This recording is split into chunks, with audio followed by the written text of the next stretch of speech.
As we've discussed so far this month, it's been an abnormal year. 2020 has been a year of ruined plans, of compromised health, and of isolation from community. And all of this has resulted in an acute lack of joyfulness. Don't get me wrong, there have been the Zoom chats and the phone calls. There have been the drive-by birthday parties and weddings. There have been a number of remote choirs and church panels and even cast reunions from old TV shows and movies. Politicians are playing video games online to stay connected with their constituents. ESPN even started playing at home and even made up sports in order to keep people entertained while professional sports were on hiatus. This year will go down, if nothing else, as a very unique year in the history books.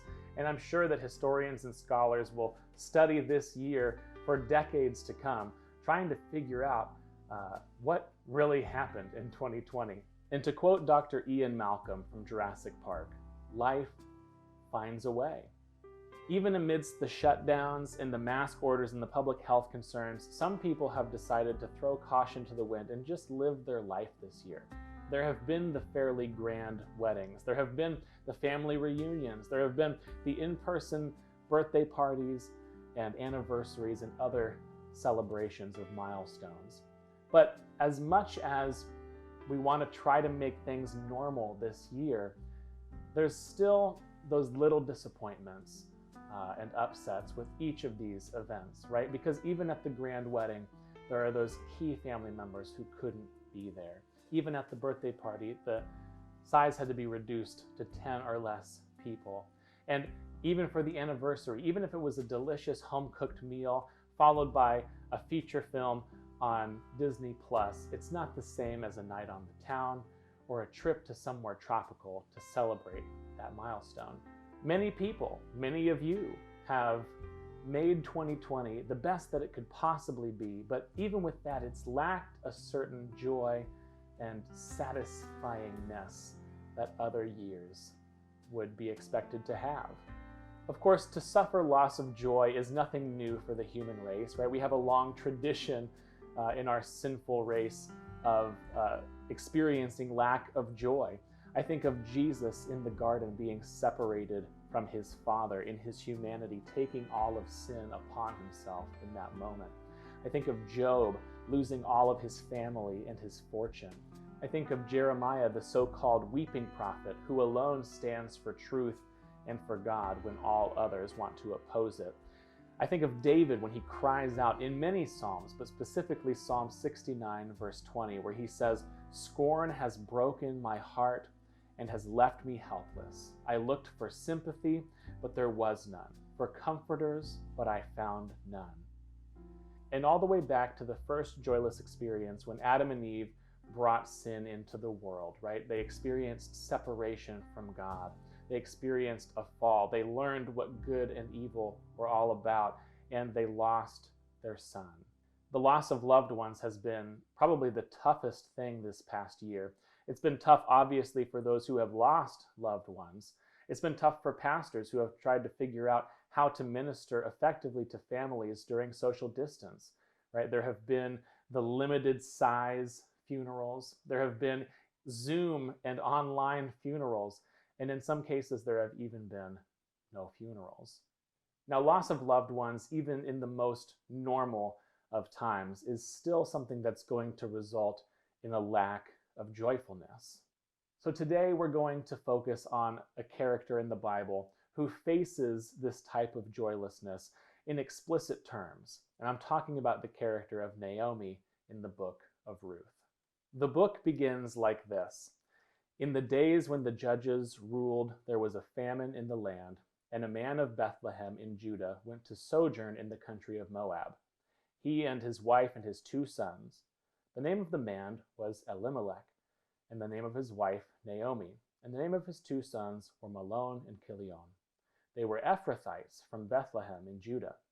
They went into the country of Moab and remained there, but Elimelech, the husband of Naomi, died, and she was left with her 2 sons. These took Moabite wives. The name of one was Orpah, and the name of the other Ruth. They lived there for about 10 years. and both Mahlon and Chilion died, so that the woman was left without her 2 sons and her husband. So the book of Ruth starts out with tragedy of lost loved ones. In reaction to this tragedy, Naomi feels anger towards God and lets the bitterness control her life. In verse 20, we read, "The women said, 'Is this Naomi?' She said to them, 'Do not call me Naomi. Call me Mara, for the Almighty has dealt very bitterly with me. I went away full, and the Lord has brought me back empty. Why call me Naomi when the Lord has testified against me, and the Almighty has brought calamity upon me?'" So the new name that she takes for herself is the Hebrew word for bitterness, Mara. But while the book of Ruth does start off with a tragedy, it's actually a story of redemption and of the return of joy. First of all, when her sons are gone, Naomi tries to graciously send her daughters-in-law back to their homes. And while one does return, Ruth decides not to. She decides to stay with Naomi. Ruth says, "Do not urge me to leave you or to return from following you. For where you go, I will go, and where you lodge, I will lodge. Your people shall be my people, and your God my God. When you die, I will die. Where you die, I will die, and there I will be buried. May the Lord do so to me, and more also, if anything but death parts me from you." And when Naomi saw that she was determined to go with her, she said no more. Well, misery loves company, as they say. Ruth obviously feels a closeness with Naomi, and even though the 2 women have lost their husbands, they still have each other. And so the 2 together move back to Bethlehem Ephrathah, which is where Naomi comes from. And it's also foreshadowing as to why this story is significant, but we'll get to that later. If you want to see the significance in the Old Testament, you can look at Micah 5 verse 2, and it shows you why this reference of place is significant for our story. Now, at this point in her life, Naomi is an older woman. She is bitter, and she's not looking for love.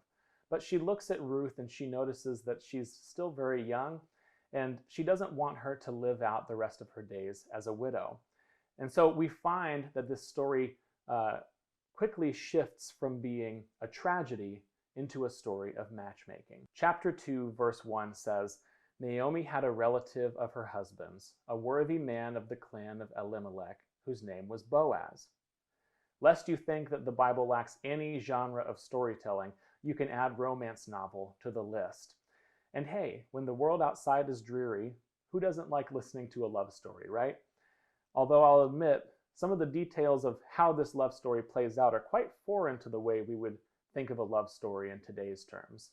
"And Ruth said to Naomi, 'Let me go to the field and glean among the ears of grain.'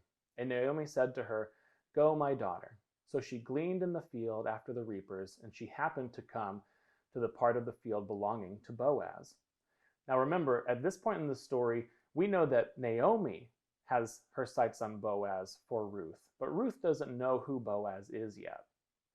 So Boaz comes from Bethlehem, and then he asks the young man who was in charge of the reapers, "Whose young woman is this?" And he responded, "She is the young Moabite woman who came back with Naomi from the country of Moab. She said, 'Please let me glean and gather among the sheaves after the reapers.' So she came, and she has continued from early morning until now, except for a short rest." So let me interpret what's going on here in modern terms. Naomi moves herself and Ruth back to a city where there is a relative of her husband. The reason this is important is because back then, family connection was an important thing. It wasn't like they were related by blood or anything. They just belonged to the same clan, the same network. And so she knows Boaz to be a good guy because she knows people who know him. And that qualifies him as something called a kinsman redeemer. This means that he's qualified by family connection to have first right of refusal on everything that Ruth's husband owned, which includes Ruth. In case this seems a little bit hasty on Naomi's part, consider the fact that they have traveled probably by foot or on some sort of creature from Moab to Bethlehem. Now that's not a short journey. So Ruth's mourning has likely already taken place by the time they arrive in Bethlehem. And on top of that, life for women, and especially widows back then, is not like it is today. She couldn't just go out and find a career and support herself.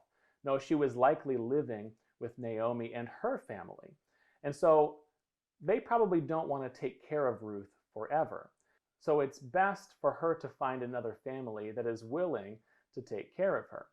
So when Ruth goes out into the fields, she's not really looking for a career. She's definitely not looking for a man.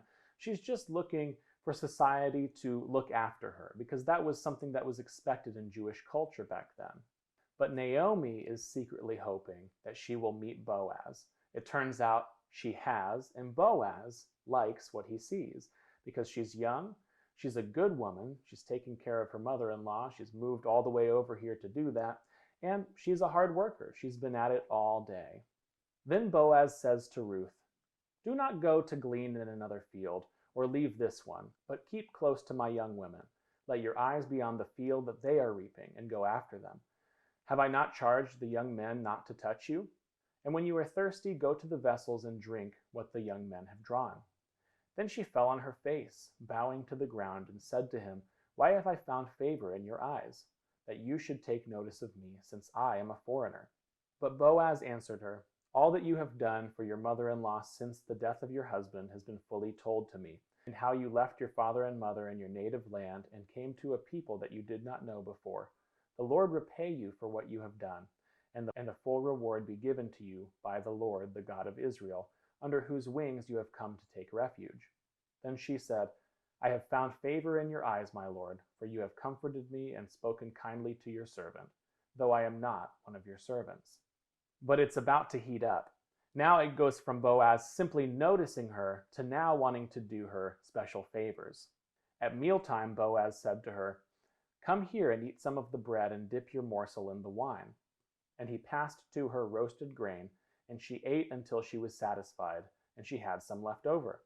When she rose to glean, Boaz instructed his young men, saying, "Let her glean even among the sheaves, and don't approach her.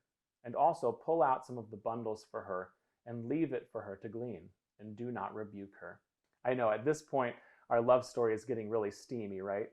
And Ruth knows at this point that this guy is being really extra nice to her. And so she heads home to tell Naomi all about it. And her mother-in-law said to her, "Where did you glean today? And where have you worked? Blessed be the man who took notice of you." So she told her mother-in-law, "The man's name with whom I work today is Boaz." And Naomi said to her daughter-in-law, "May he be blessed by the Lord. The man is a close relative of ours, one of our redeemers." And Ruth said, "Besides, he said to me, 'You shall keep close by my young men until they have finished all my harvest.'" And Naomi said to Ruth, her daughter-in-law, "It is good, my daughter, that you go out with his young women, lest in another field you be assaulted." So she kept close to the young women of Boaz, gleaning until the end of the barley and the wheat harvests, and she lived with her mother-in-law. Now, if this wasn't a romance story, it might just end there. It's a good ending, right? Two widows lose their husbands, but they move to another land where they find a safe place to live and good men of society who will take care of them and help them to live comfortably. But that's not how the story ends. And it wants to make the point that when God takes care of his people, he doesn't just do a satisfactory job. He wants to redeem them, to give them even more and better situations than they had before. Then Naomi said to Ruth, "My daughter, should I not seek rest for you, that it may be well with you? Is not Boaz our relative, with whose young women you were? See, he is winnowing barley tonight at the threshing floor.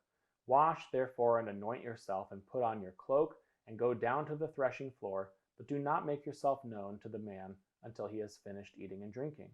But when he lies down, observe the place where he lies, then go and uncover his feet and lie down, and he will tell you what to do." And Ruth replied, "All that you say, I will do."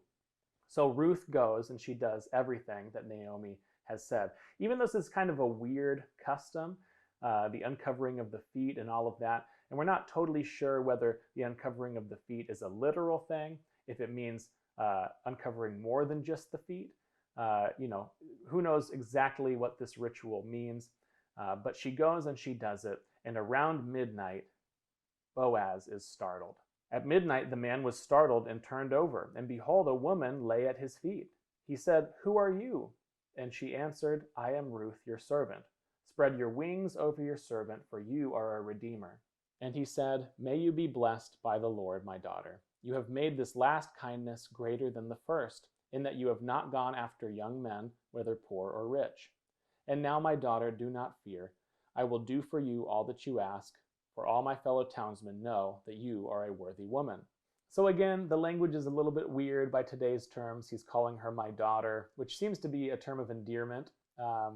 But it's a striking turn of events, isn't it? Especially since we're talking about a story that's happening in ancient Bethlehem and not 2020 America. Ruth pursues this man aggressively, and he is very flattered, to the point where he's saying, "Whatever you want, I'll give it to you. Grain, money, a marriage." However, there's only one hiccup in Ruth's plan, and it's something that Naomi herself even didn't know about and didn't account for when she was trying to set up Ruth with Boaz. Boaz continues, "It is true that I am a redeemer, yet there is a redeemer nearer than I."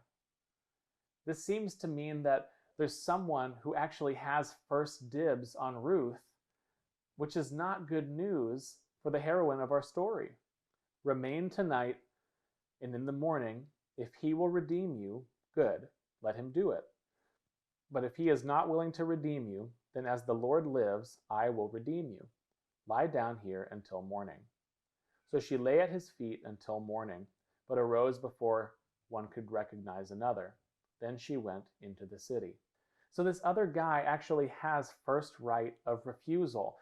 Well, now she has her hopes up and her sights set on Boaz. And now her reputation is known around the city as a good woman. So this is not looking good for Ruth and Boaz, who now kind of have a thing together. But the custom does say that if he so chooses, this other guy gets to have her. Talk about stress and anxiety. So Naomi can only try to give her comfort by saying, "Wait, my daughter, until you learn of how matters turn out, for the man will not rest, but will settle this matter today." In other words, if this guy likes you as much as you say that he does, he's going to take care of it, and he's going to take care of it quickly. Now Boaz had gone up to the gate and sat down there, and behold, the Redeemer, and since the story doesn't give him a name, let's call him Gustav. So Boaz said, "Turn aside, friend, sit down here." And he turned aside and sat down. And he took 10 men of the elders of the city and said, "Sit down here." So they sat down. Then he said to Gustav, "Naomi, who has come back from the country of Moab, is selling the parcel of land that belonged to our relative Elimelech. So I thought I would tell you of it and say, buy it in the presence of these elders, thus making it a legally binding deal. If you will redeem it, redeem it. But if you will not, tell me that I may know, for there is no one besides you to redeem it, and I come after you."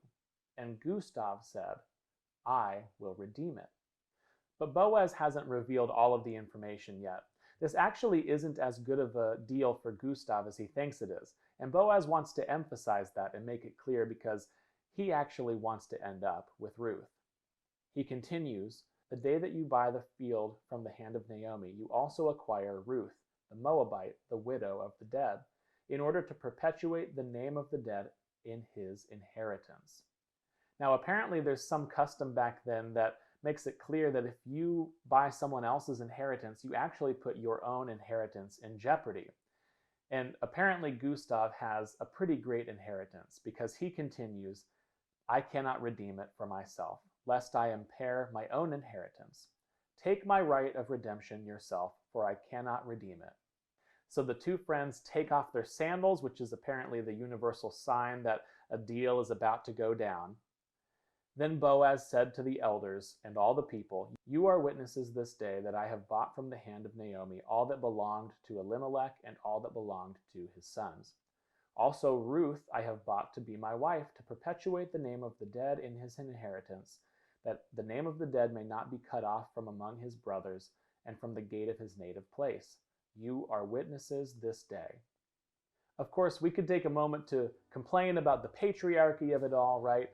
Men buying and trading women and such. But we can not be feminists today for the sake of the story, because the truth is, at the end of the day, this all turns out really well. So Boaz took Ruth, and she became his wife. And we could almost end the story there with a happily ever after. But let's not forget where this story all began. It began with Naomi, a woman who lost everything and who has now been bitter towards life. So we can't end the story yet until this has been addressed. The Lord gave Ruth conception, and she bore a son. And the women said to Naomi, "Blessed be the Lord, who has not left you this day without a redeemer, and may his name be renowned in Israel. He shall be to you a restorer of life and a nourisher of your old age. For your daughter-in-law who loves you, who is more to you than 7 sons, has given birth to him." Then Naomi took the child and laid him on her lap and became his nurse. And the women of the neighborhood gave him a name, saying, "A son has been born to Naomi." So now Ruth is redeemed. She is married to a good man, and they have a son together, and they are happy. Naomi is also redeemed. She was once bitter and hated life, and now she has a grandson and is surrounded by loving family. Her joy has been restored. And again, the story could end here. It's a great ending to a story.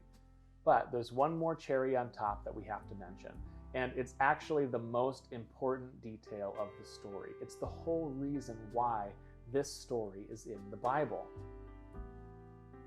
They named the child Obed. He was the father of Jesse, the father of David. So this is a story about some of the people in Jesus' very own family tree. Of course, for Hebrews, it's a significant story because they revere David in many ways, just like we do to an extent. But it's not just interesting for explaining the history behind a human king. It's theologically significant that God is showing us that through the tragedies of our lives, He always will redeem His people. And more than just redeem them in the present age, He has a plan of salvation that He's working out through the highs and the lows of our lives to make sure that we can stay with Him for eternity. 2020 has been a year of struggles. It's left some of us feeling like we should take a new name: Mara, bitterness, joylessness. But in our abnormal loss of joy, we can take heart to know that Jesus sees our struggles, that He cares about the things that His people go through, and that He has a plan to redeem each and every one of us and to bring us from a place of total loss of joy to total restoration, and restoration to a much better place than we ever have been and that any of us deserve. Let's pray. Father in heaven, we want to say thank you for the opportunity to read this story and all of these stories we've been reading this month, and to know that you are a God who cares about our joy. Lord, life is not all about happiness, but Lord, you are a God who wants His people to receive joy and to live joyously. And so, Lord, in a year where many of us are experiencing an acute loss of joy, we look to stories like this and take heart. Please restore the joy in our hearts. Restore us to tenfold the things that we had before, and bring us soon with you to heaven so that we can experience eternal joy in your Son, Jesus Christ. And it's in His name we pray. Amen.